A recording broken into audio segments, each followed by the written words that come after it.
University of Education,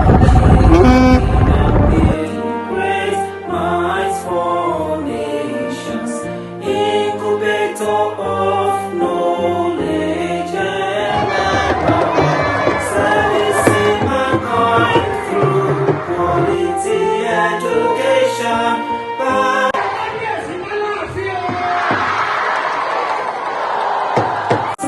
Speaking of lies to the world, integrated teaching and learning for human liberty.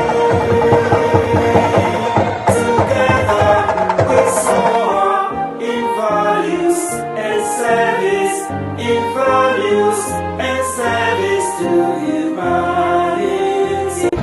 Ìdáyé ní ẹ̀gbìnà kábíyèsí ẹ̀yìn mọ̀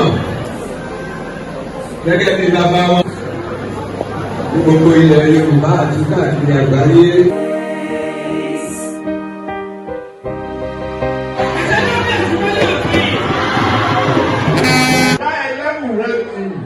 Àwọn ọmọ lẹ́tí àbímọ̀ rẹ̀ ọmọ akúlọ̀ àyọ̀rún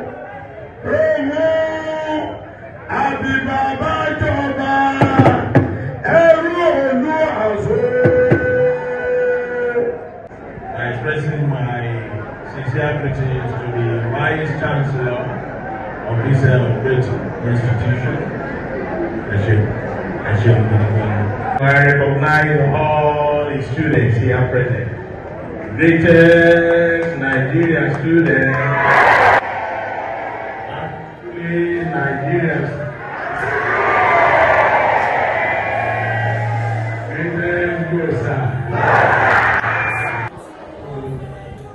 Commend the efforts of Professor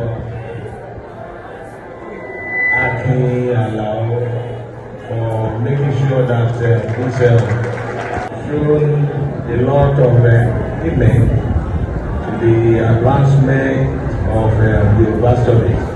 So thank you very much. Top-notch professionals are speaking of lies to the world.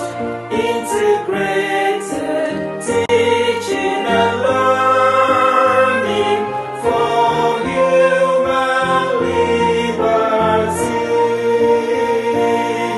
Together we soar in values and service, in